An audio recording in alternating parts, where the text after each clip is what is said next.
What is going on, everybody? Welcome to another episode of the What is Crypto podcast. Today, I have a very special guest on the line. I have Ryan Taylor, CEO of Dash Core Group, Inc. In this episode, we talk a little bit about what is governance in general, and then we define it for the crypto space and what it means in terms of blockchain governance.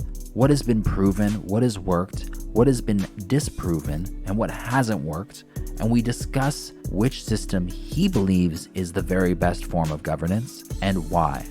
Finally, we talk a little bit about what the vision for the future of governance is as well.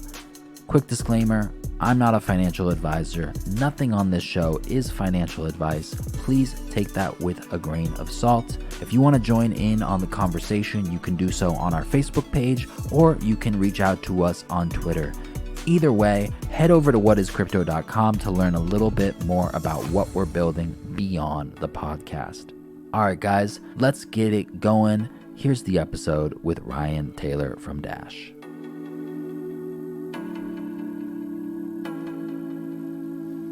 Can you give us a good or a basic definition of governance?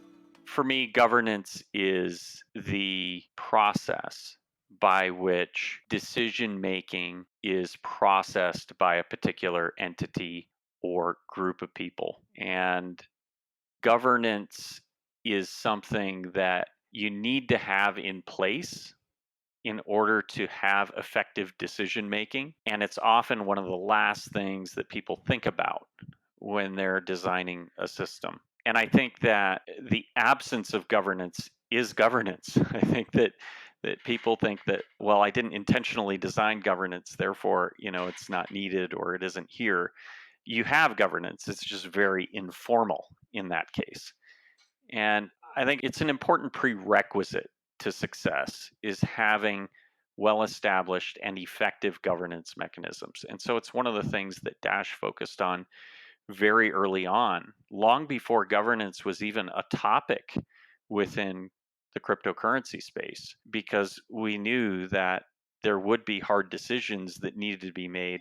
And we didn't want things like forks to occur or user rebellion or some other issue to crop up. And so we developed back in 2014, 2015, the first formal DAO that sat on top of the Dash network. And to this day, it is the first functional and continuously operating DAO in the cryptocurrency space. And in terms of crypto, how does governance play a role with this? What's the definition in crypto terms? In crypto terms, governance plays a role to determine how the protocol is changed, how resources are allocated that the network has available to it. And it also plays a role in who has the rights to make decisions. And I think the tendency in the cryptocurrency space is decentralize everything, right? Decentralization is always better than centralization. And we took a little bit of a different approach. We think that decentralization is important when it comes to the ultimate authority. But in Dash, the authority itself is relegated to kind of making decisions about where resources should go. I think that there is oftentimes a lack of practicality in the space about how much decision-making authority should be made by the holders or shareholders or whatever mechanism you have in place on your network, and how effective will that be? And in our case, we feel like allocating resources towards projects that support the network is the right decision-making authority for the network itself to have. But Dash Core Group does what it thinks is in the network's best interest. And we hire experts, we hire programmers, we hire product managers who know how to do that task and do it very well, and provide them with the autonomy to make the right decisions. And if we do a bad job, we can be fired by the network. And so I think that in the cryptocurrency space, governance is often talked about, at least the last couple of years when we've seen the results of what happens when you don't have a solid governance mechanism in place. But I think oftentimes it's not a practical view of what governance should be providing, and oftentimes is taken a bit too far in decentralization. There are projects where literally the coin holders are making technical decisions about whether or not a certain bit of code should be added to the protocol or not. And I think that you can go way too far with that. What are some of the different types or different forms of blockchain governance? Starting with Bitcoin, Bitcoin is essentially managed, or decisions about the protocol are made by the miners. And I think the original intent, Satoshi's original intent, was that miners were users, and that therefore the users were the ones who were essentially voting with their CPU power. Over time, that obviously has changed in dramatic fashion. Now there's a handful of miners, largely located in China, that make those decisions on behalf of the network, whether or not to adopt new features. And I think that has a cost associated with it. I think there can be misalignment between what the users of Bitcoin want and what the miners want.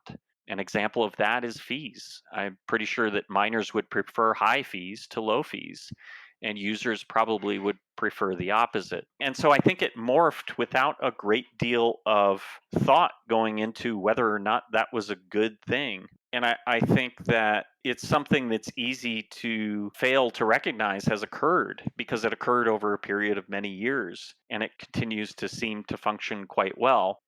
But when a subset of users really didn't like the approach that was being taken, the network split. And so I think a lot of the coins, the miners are basically the governance system, rightly or wrongly. And then there's a lot of coins where there are explicit efforts to try to delegate out that decision making authority to other parties or to multiple parties. In the case of the Dash network, both miners and masternodes both have to support a change to the network. And so it helps ensure that there's some balance there, that one group of interests is not shoving down the throats of another group a set of changes that don't make sense for them. Dash's model is imperfect. I think we can make changes to it and improvements to it. The good news is we have a good mechanism to be able to do that. We can vote, and if the majority of the network approves it, we can go ahead and make a specific change. There's various models that are being tried, and they range all over the place. There's experiments taking place left and right. I honestly don't think a lot of those will play out well. And the reason is because I think governance has been pretty well figured out, at least in corporations and similar entities, foundations, in terms of what works well. And I don't think that blockchain or not is going to fundamentally change the way that humans can organize and be effective.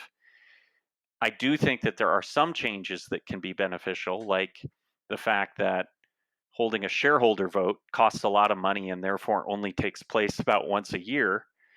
And all I get to do is elect the directors for the company that I have shares in. Blockchain allows the number of proposals or changes to be voted on much more frequently, and therefore you get to have a lot more say in how things are changing.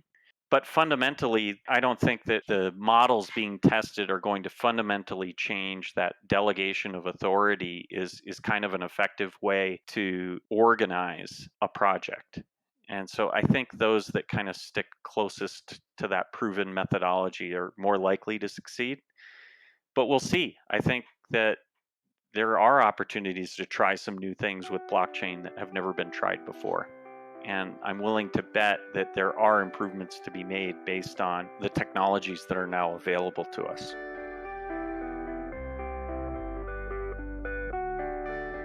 I want to give a shout out to our sponsor, and our sponsor is UnityCoin, the world's first stablecoin diversified to provide you with financial freedom and help the world via giving back through charity donations. The UnityCoin is a stablecoin pegged to a diversified index of assets for financial security against a volatile market. While national currencies are inflationary and cryptocurrencies can be volatile, growth and stability come from automated diversification. Unity Coin aims at giving and delivering this automated diversification on a daily basis. One of the really cool things about Unity is it's a non-profit organization. All revenue after costs are donated to vetted projects. This company is really focused on using cryptocurrency and using their business model to give back to the community and beyond. And what's even cooler is that if you hold Unity Coin, you can have a vote on where that money is donated. You can go over to unity.sg to download their wallet, to look at historical data, and to become involved in the Unity project. You know, we're really gearing this podcast towards beginners, and I really want to know, it might seem like a very basic question, but why do you need governance on the blockchain? You have no choice. It's there, whether you want it to be or not. If you fail to design it consciously, you end up with a rather chaotic system, or at least one that's suboptimal. It's really important. Well, I should say governance isn't important at all until it is the most important thing. An event occurs where you needed to have governance in place, or there's detrimental consequences. And whether that is an ineffective management team that needs to be forced out, or a founders group that's receiving a founders reward that is being wasteful, a set of miners that are acting in their own self-interest and alienating the user base, it's usually an event that causes you to realize that governance is important. Governance exists whether you intentionally design it or not. Someone has power or control over the network to a certain extent, and probably to a greater extent than others that influence the network, whether those are corporations that are paying for its development and making the donations necessary to fund the developers and therefore have more influence over what gets developed and what features and functionality get developed, or whether that is miners that are deciding whether or not it gets adopted. And so governance is there. It's not whether or not you need it. It is already there. The question is, should you intentionally design it for the betterment of the network itself so that it's more effective and more resilient against these types of issues?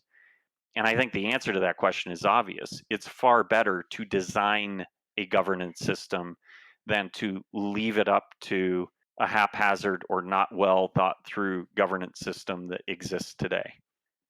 What would you modify, in your opinion? You know, you were talking earlier a little bit about how things might change in the future. There might be better forms of governments that evolve and come out of the current systems. In your opinion, being a quote unquote expert in this area and in studying this and learning this for a long time now, what's one of the things that you see is problematic that needs to be improved upon? Well, I think Dash's system is too simple. We have a budget, and the budget is basically a portion of the block reward. Unlike Bitcoin, we allocate our block reward out to more than just miners. 45% goes towards miners, 45% goes towards node operators. They're called master nodes in Dash's network. And the last 10% is reserved for our proposal system. And that's everything else. It can be legal work, it can be developers, it can be marketing, it can be business development, it can be anything that the network needs in order to grow and expand and function. There's a lot of things I would change about it. I think that it's very rigid. It doesn't allow the network to flex between those three buckets and allocate more or less based on how large the budget is, what the security needs are, how many master nodes we need to incentivize to exist in order to ensure that the network is decentralized, and so on. And so making that adjustable, I think, is really important to the extent that you can avoid fixed ratios or fixed decisions within the network. It's better. And so I think it needs to become more flexible. I think a second thing that I would change is we found that people have a desire to use the proposal system in order to help make decisions. We call them decision proposals. And the way that people are using it is they're effectively putting up a proposal just to receive their proposal fee back. There's a fee on the network to put a proposal up and have the masternodes consider it. So they'll put up a proposal that says, hey, should we do X?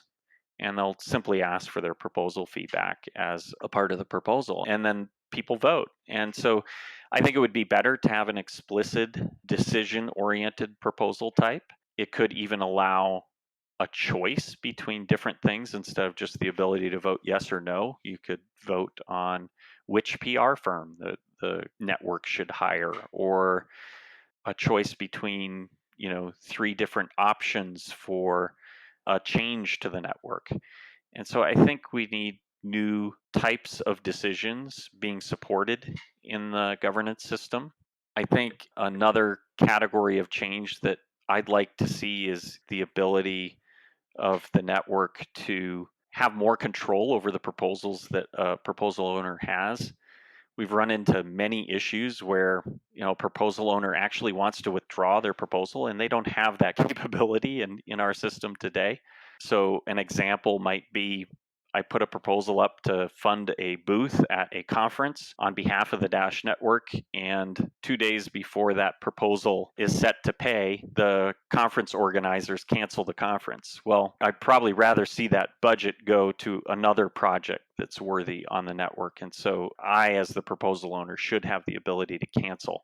There are a ton of different control-oriented capabilities that need to be there for people that are participating in any governance system. I think it's really important to consider scenarios and use cases that your governance system needs to be able to handle when you design it, to make sure that it supports different use cases and scenarios that might crop up. And so I think there's a whole host of different changes that I would make to the proposal system that we have in order to make it more user-friendly, more useful for the proposal owners, for the voters, and for the network as a whole. But they're probably too long to list here, but that's just an example. I think the lessons that we've learned in kind of operating the longest running DAO is that there probably is no perfect governance system that can be developed. There's ultimately trade-offs in the governance systems that you can build. They can be too decentralized for certain use cases, or too centralized for others.